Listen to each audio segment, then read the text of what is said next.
Did you know that we have a fully reconstructed fort of the French and Indian War right here in Statesville, North Carolina? Stay tuned to learn more. Welcome to Discover Statesville, the show that takes you on a captivating journey through the heart of one of North Carolina's most charming towns. Welcome to Discover Statesville. Today we're joined by Scott Douglas, who is the Historic Site Coordinator for the Fort Dobbs State Historic Site. Welcome, Scott. Hi, how are you? Thanks for being here. You guys. Yeah, good to be here. We're so glad to have you here, and so glad to have you fully dressed. You don't dress like this every day? I feel underdressed. Okay, well, yeah. Which is sort of always the case with me, but especially today. Yeah, I'm a little jealous. Right. Yeah, before we get started, I do want to tell just a little story about when I first had the opportunity to take this position. We had an influencer come in from out of town. And the first thing she did was put all the attire on that you have there at Fort Dobbs. Right. And one of the very first posts I ever did for tourism was a "Who Wore It Better?" I think she won, actually, but she definitely won. But well, she is a fashion influencer, right, I think no matter what she put on, it was going to look good. Yeah. But anyway, good. It's been 3 years since that. So, yeah. So welcome. We're really excited to talk about Fort Dobbs. I mean, we really hope that everyone tuned in already knows about Fort Dobbs, but I encounter people every day that don't. So why don't we start with what is Fort Dobbs Historic Site? That's a good place to start. Yeah. Sure, yeah. Fort Dobbs used to be a very historic hole in the ground, just a couple miles north of downtown Statesville.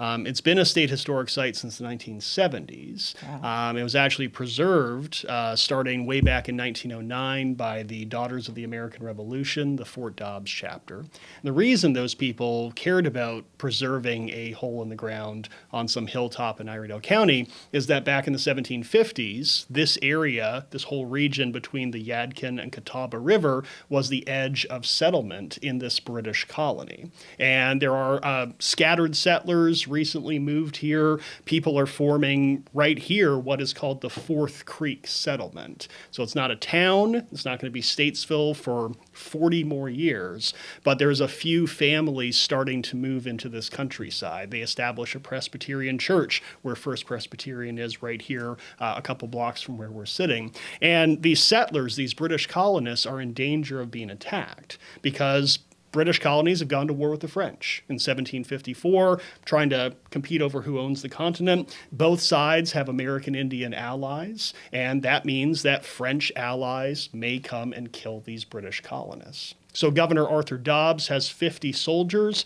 guys maybe dressed like I am, sent out here to the frontier, and they built a fort.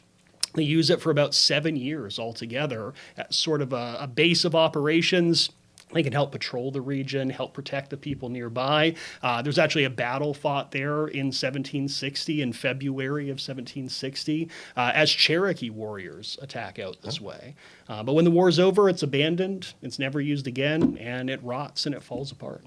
So, when did that happen? When did it officially sort of rot away? Well, it's kind of a gradual thing. So the government, there was no soldiers there after 1761. The government takes all the supplies out in early 1764. And at that point, it's just left to ruin. Mm-hmm. We know the next governor, William Tryon, comes through here in 1766, and he describes the building as a ruin. It was only 10 years old from when it was first built at that point, but it fell apart, it rotted. We know it's still standing during the Revolution, but neither army uses it. Local people, we think, start to rip materials out of it. Actually, the historic site today, right down the road from us, is Fort Dobbs Hardware, and a Lowe's and a Home Depot. That's where we can go to get, hinges and nails. Sure. And people in the 18th century went to Fort Dobbs and they ripped it apart and they reused that stuff. And as far as we can tell, by the 1820s, there is nothing there. It's an empty farmer's field. So. Wow. Well, take us to where we are today. So it was an empty field for a long time. I mean, I raised my son here. He went on plenty of field trips to Fort Dobbs and doing things at Fort Dobbs. Richard grew up here, so yeah. No, I remember. I mean, we used to have Cub Scout day camp out there at the Fort Dobbs Height and stuff. And for the most part, at least as a kid, there were interesting aspects to it. Sure. But ultimately, like you say, it was there used to be a fort there. Right. Right. Yeah. Yeah. It's an important site, but Sure. there was nothing there Sure. much to see. But so all that's changed in recent years. Well, it has. Yeah. I mean, in a process that really goes all the way back to those DAR ladies preserving the hilltop. They worked with the state in the 1960s to get massive archaeological excavations going out there. Since then, in the 60 years since, we've had a total of about 13 archaeological digs or surveys of different sizes at the property, and all of those allowed us to learn a lot about the building that used to be there and about the lives of the soldiers who did live there. None of the structure was there, but they found that hole in the ground, a cellar that was actually under the building. They found a ditch that surrounded the fort as part of a defensive feature, and they recovered about 6,000 artifacts altogether. Wow. So, the reason I can wear recreated clothing at the site today is we find buttons, we find buckles, we have these clues about their lives there. And all that gradually combined with lots and lots of research at other sites, looking at other resources in the British archives all over the world, we finally got a good idea of what the fort may have actually looked like. And the key part of that is actually in 1756, we have a letter describing it, but we don't have a drawing of the original. Interesting. But the drawing, the letter gives us the dimensions of the building, and the Friends of Fort Dobbs, a local nonprofit, starting about 20 years ago, began a fundraising effort in conjunction with the state, which operates the site, that finally resulted in rebuilding the fort.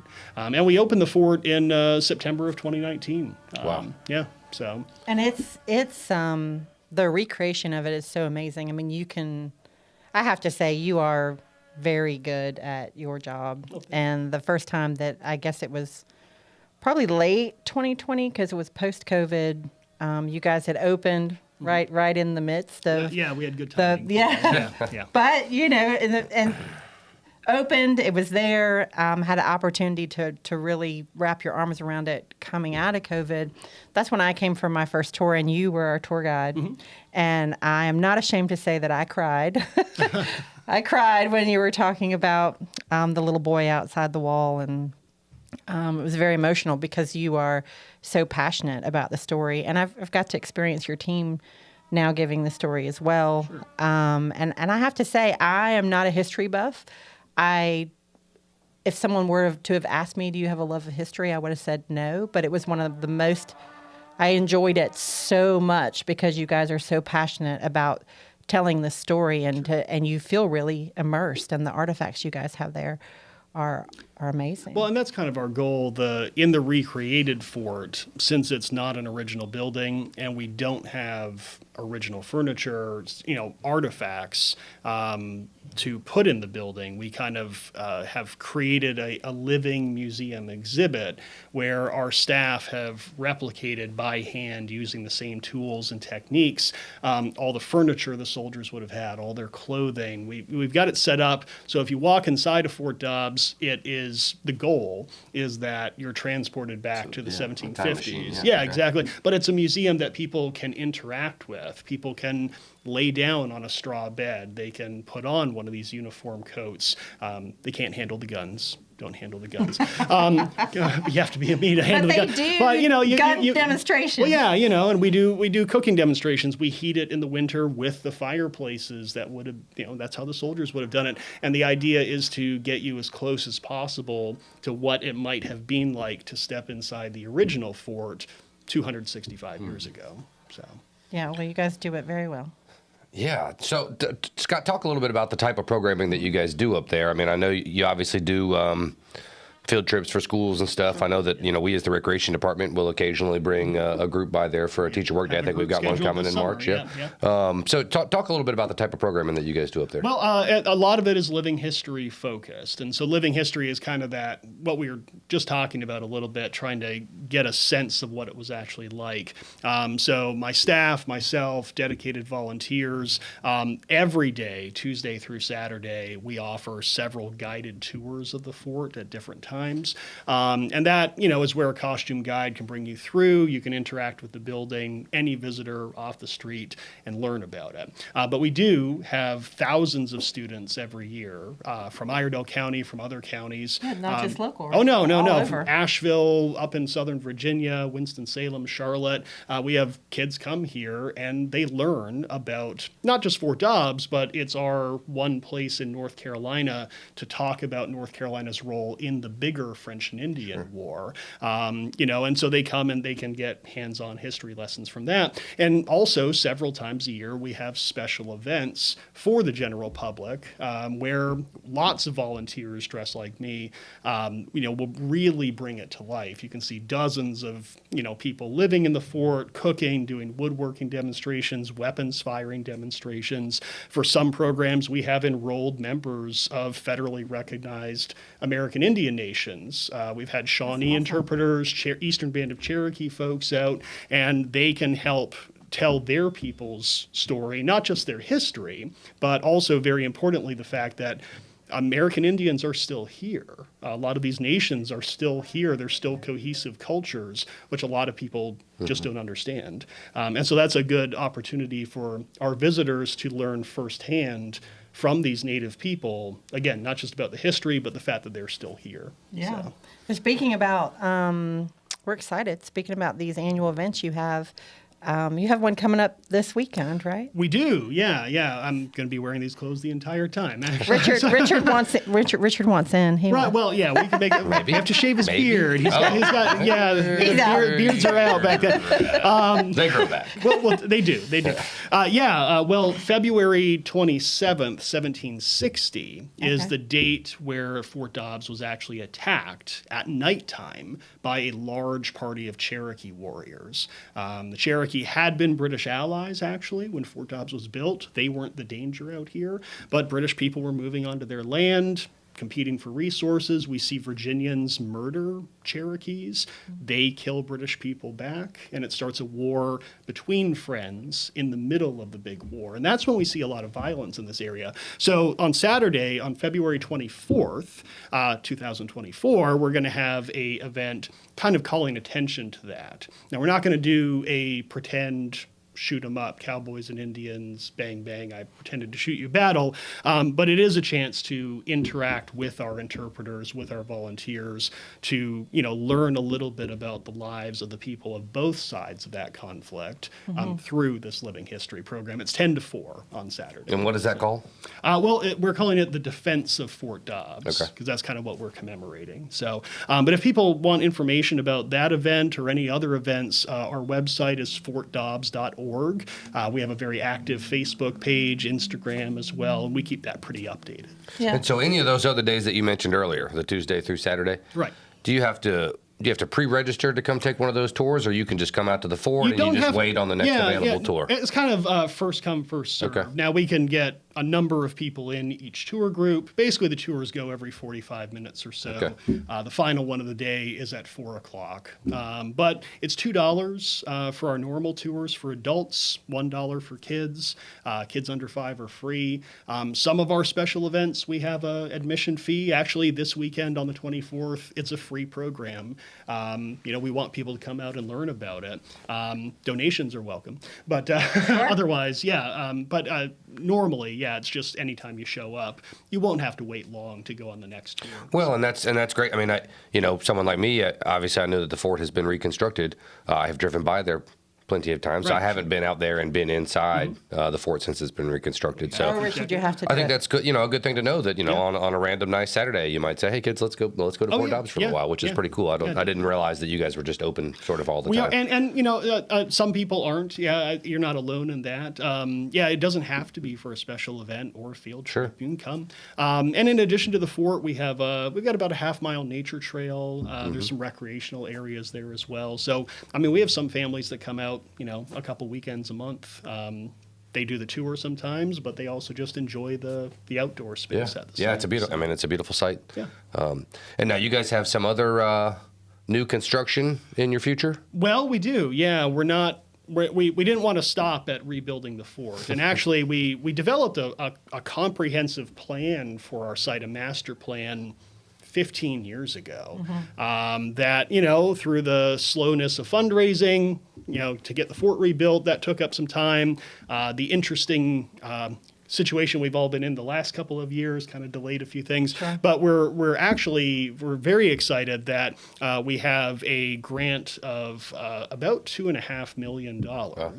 That through our nonprofit, the Friends of Fort Dobbs, they are working with this money to get a new visitor center designed. So anyone who has been to Fort Dobbs knows that our current visitor center is a 600 square foot log cabin that was actually built by the DAR there in 1941. It's where the DAR ladies had their meetings. So it's the same space I remember as a kid. Right. That's the same thing. And it was never intended as a museum of any sort, but it's all that we've had there. And you guys have done really well. Well, and I appreciate working that. But, with what you have. We've only got so much space, though, to greet visitors, to put objects on display.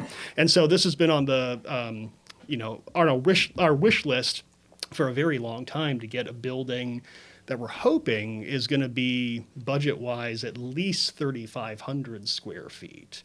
It won't replace the cabin on the ground. The cabin is part of the site's preservation story, but elsewhere on the property, we'll have a museum to better tell the story of North Carolina. That seems like a game changer on some levels, Well, definitely, yeah. It will definitely be an asset for us. We're excited about it, and congratulations to you guys. I think you're a perfect example of slow growth. I know we all know fundraising is hard, but the way you guys have done it, like you kind of proved the value in that you proved through each step, hey, this is needed and people want this, and people are coming. So I heard some staggering numbers. I think you've kind of released your 2023 numbers to your Friends of Fort Dobbs and internally. And if you're comfortable sharing some of those, it's you don't have a boring day, right?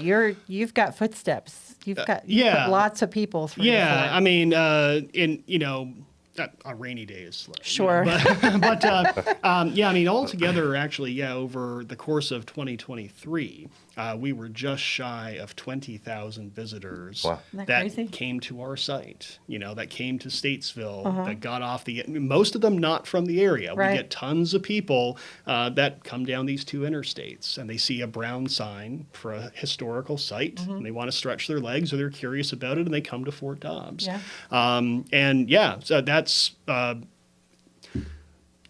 pre-COVID. And pre-building the fort, if we talked about, say, 2018, I want to say that year we had around 15,000 visitors, and most of those were in the context of special events and field trips. Sure. So to get up to 20,000 now that things have finally settled down, does keep us very busy, but that's a good problem to have. We only have a staff of 3 people, 3 full-time people, although another nice thing we learned in the budget that passed a few months ago is that we are actually getting 2 more full-time positions. Oh, great. Okay. So, everything that we accomplish now, having 2 more people there is going to be a tremendous boon to what we can offer to our visitors. So. Yeah, and you guys have been exceptional neighbors, right? Because you are on a state level, state historic site. Right. But I hear you talk about a sister site nearby a lot. Do you mean shallow forward? I do mean shallow okay, forward. Yeah, well, so that's... I wasn't sure what I meant. I just Sure. There's some other history places but out no, there. it is shallow. It's just another brown sign she saw. It is. Yeah. No, I hear Scott talk about it, and he's very proud about it when he talks about it. Yeah, so it's not enough for our staff of 3 to run Fort Dobbs.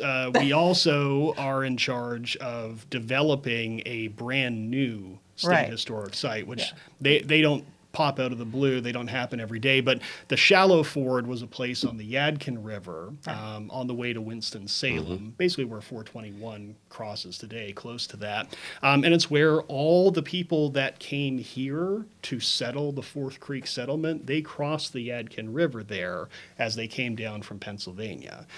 Soldiers from this war, from the Revolutionary War, from the Civil War, had encounters at that river crossing. And the state of North Carolina was able to piggyback on the hard work of a lot of local organizations over the past several years. There's a 246-acre tract of land that's been preserved and has become a state property.